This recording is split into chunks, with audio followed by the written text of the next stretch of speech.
अहाँ सबको प्रणाम। जना कहलखिन कि बेगूसराय के रहे वाला छिए, हिये बरौनी ब्लॉक में गाँव घर छे, हिये बेगूसराय से पढ़लिए लिखलिए, फिर बाद के पढ़ाई लिखाई करे ला चल गए कलकत्ता बंगाल, वहां से पढ़लिए लिखलिए, हुए नौकरी के लिए।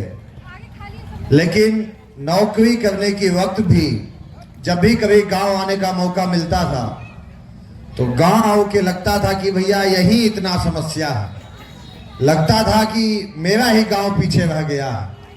लेकिन जैसा हमारे भाई साहब ने आपको बताया, पिछले 16 महीना से हम लोग गांव गांव पंचायत पैदल चल के जा रहे हैं, जाते हैं, हर गांव देखने का मौका मिलता है, समझने का मौका मिलता है। तो ये तो समझ बन गई है कि सब गांव के जैसन हालत है, खाली हमारे गांव ने पीछा छुटले हैं। बिहार के अधिकतर गांव पीछे रह गए हैं। हम लोग के यहाँ ऐसी व्यवस्था बनी है, 3-4 जो मुख्य बीमारी की तरफ फैल गई है बिहार के गांव गांव में, जिसमें पहला बीमारी जो सबसे ज्यादा आपको महसूस होता होगा, बेरोजगारी और पलायन का। इतनी बेरोजगारी हो गई है जिसके कारण हमारे नौजवान यहाँ से पलायन करके बाहर के राज्यों में जा रहे हैं, बाहर के देशों में जा रहे हैं। आप यहीं पे एक बार मुंह घुमा के देखिए, कितने नौजवान यहाँ बैठे, कहाँ गए सब नौजवान? उंगली पे गिन लीजिएगा, इतना कम नौजवान यहाँ मिलता है। जहां भी गांव में जाइए आपको महिलाएं मिलेंगी, बुजुर्ग मिलेंगे, बच्चे मिलेंगे, लेकिन नौजवान नहीं मिलेंगे। सब नौजवान नौकरी करने, और नौकरी भी क्या तो मजदूरी करने, यहां से बंगाल, दिल्ली, ढाका, कलकत्ता, मुंबई, कहां नहीं जा रहे। गुजरात जानते हैं आप सब, हमारे यहां से कई नौजवान गुजरात जाते हैं। गुजरात का एक शहर, एक जिला मात्र है सूरत। सूरत में हमारे यहाँ के 5 लाख से ज्यादा नौजवान रहते हैं। 5 लाख से ज्यादा नौजवान गुजरात के एक जिला में। ठीक है, गुजरात तो बहुत विकसित हो गया।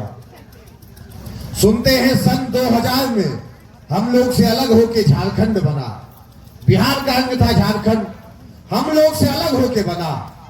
लेकिन हमारे कितने नौजवान रांची जाकर नौकरी कर रहे हैं, रांची जाकर मजदूरी कर रहे हैं। तो कुछ तो गलती हमारी है। जो राज्य अभी से 24 साल पहले बना, 2000 में अलग होके बना, आज 2024 चल रहा है। 24 साल में उन्होंने ऐसा क्या किया कि हमारे बिहार के नौजवानों को यहां से वहां जाना पड़ रहा? उन्होंने कुछ नहीं किया, हमने कुछ गलतियां की। गलतियां ये की कि हम सब नेताओं के भरोसे सोए हुए हैं। हमको आपको लगता है कोई नेता आएगा, यहाँ इतना बुजुर्ग लोग बैठल छहो, इतना साल से वोट दे रहो हैं, सोचे छहो कि भैया ई नेता के नहीं तो ऊ नेता, फलना बाबू के नहीं तो फलना बाबू को वोट दहो, कोई ना कोई तो पार लगाई देता है। इतना साल से अपना वोट दे रही है, लेकिन कोई नेता शुद्ध लिया वाला नहीं छे, कोई नेता देखे नहीं आ रहा है। तभियो अपना नेता के भरोसे सुतल छिए। मुखिया हो कि विधायक कि सांसद के मुख्यमंत्री चुनाव जीतले न कि अपन 3 मंजिला मकान बना लेते हैं, AC फ्रिज टीवी सब लगा ले छे, कपड़ो धोए छे तो वॉशिंग मशीन में, लेकिन अपना झोपड़ी में रहिए देखे नहीं आवे छे, कोई देखे नहीं आ रहा है। तभी वो अपना नेता के भरोसे सुतल छिए, अपन बाल बच्चा के चिंता नहीं कर रही है। बेरोजगारी पलायन तो अपन सबके जान ले रहा है। महंगाई की हाल छे, महंगाई ऐसा बीमारी छे। हम याद आ रहा है 2012, 13, 14 में जब मोदी जी प्रधानमंत्री चुनाव लड़े रहती, जहां सभा में जाए रहती, उनका एक मंत्री है कैबिनेट के नाम से स्मृति ईरानी, महिला मंत्री है, बहुत सम्मान है। लेकिन जे सभा में जाए रहे, एक सिलेंडर लेके जाती थी, जाके लोगों से पूछती थी कि भैया बताइए कितनी महंगाई हो गई है, सिलेंडर सिलेंडर का कितना दाम हो गया। लोग बताते थे 500, 550। अब आप देखिए कितना महंगा हो गया है सिलेंडर। अभी हमारे अनीस भाई आपसे बात कर रहे थे, 400 रुपया महीना के मिले छे वृद्धा पेंशन, विधवा पेंशन, विकलांग पेंशन जे भी मिले छे 400 रुपया के। 400 में की होता है? ई महंगाई में की होता है?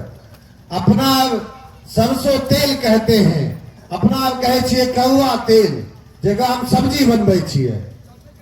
3 लीटर अगर किनबो 400 रुपया खत्म। आदमी की खेते? दाल रोटी कहां से खेते? महंगाई की हाल से। जब इतना कम से कम समझे चाहिए आप कि नेता आते, नेता आपके सामने आएगा, खड़ा होके यही कहेगा कि भैया हमको वोट दीजिए तो हम सब ठीक कर देंगे। लेकिन आपका अनुभव आपको बताता है कि नेताओं के भरोसे बैठे रहने से कुछ नहीं बदलने वाला, कुछ ठीक नहीं होने वाला। अपनी चिंता स्वयं करनी पड़ेगी। और गांव में जाइए, लोगों से मिलिए तो लोग आज भी क्या मांग रहे हैं? आप बनाते हैं मुखिया, आप बनाते हैं राजा, जिसको वोट देते हैं वो राजा बन जाता है। जिसको आप वोट देते हैं वो राजा बन जाता है, महलों में रहता है। लेकिन हमारी आपका चिंता नहीं करता है, हमको आपको भिखमंगा बना दिया। जब भी गांव में जाइए तो लोग क्या बोलते हैं कि भैया इंदिरा आवास नहीं मिल रहा, 1.5 लाख रुपया के प्रधानमंत्री आवास नहीं मिल रहे हैं। अरे मेरे मालिक, 400 रुपया पेंशन या 1.5 लाख का इंदिरा आवास लेके क्या कीजिएगा? क्या कीजिएगा? वो नहीं होते यहाँ। लेकिन यहाँ सबको पता है 1.5 लाख रुपया में कोई घर बना सकता है? नहीं बना सकते हैं तो काहे मांगते हैं? काहे मांगते हैं? हम लोग जब बच्चा थे, आपके भी घर में बच्चा होगा, मेला में जाइए, मेला में बच्चा के लेके जाइए, खिलौना की दुकान पे गया तो खिलौना देख के बोलेगा मम्मी खिलौना चाहिए, पापा ये खिलौना चाहिए। अपना आप पूछे छिए भैया कितना का है तो कहलक 500 का है। सोचते बाप रे 500 खिलौना के दुकान से 10 रुपया चॉकलेट किन के दे दे छिए। बच्चा खुश हो जाता है, बच्चा भूल जाता है कि खिलौना चाहिए, वो चॉकलेट खा के खुश हो गया। वही हाल नेताओं ने हमारा कर दिया। अपना मांगे चाहिए बच्चा खातिर शिक्षा, जो बाबा साहेब अम्बेडकर कह रहे थे कि अपने बच्चों को पहले शिक्षित कीजिए, संगठित कीजिए, उसके बाद संघर्ष करिए। हम लोग को भी वही चाहिए। अपने बच्चों के लिए शिक्षा की अच्छी व्यवस्था मांगिए।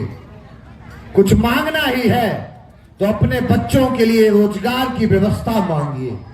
आपका बच्चा कमाएगा तो किसी से 400 रुपया लेना पड़ेगा। अरे हम लोग तो उस पीढ़ी के लोग हैं जो हम लोग सुनते थे कहानियों में, श्रवण कुमार अपने कंधे पे बिठा के अपने माता पिता को चारों धाम का यात्रा करवाया। हम लोग तो उस देश के लोग हैं, उस संस्कृति के लोग हैं। लेकिन अब क्या, हमने तो श्रवण कुमार को चुना भी नहीं है, चुनते हैं नीतीश कुमार को। तो भैया कहां से हमें वो व्यवस्थाएं मिलेगी? अब तय कीजिए कि अपने बच्चों से कुछ मांगना है, अपने बच्चों के लिए कुछ मांगना है सरकारों से, तो अपने बच्चों के लिए शिक्षा और रोजगार मांगिएगा। इन्हीं बातों के साथ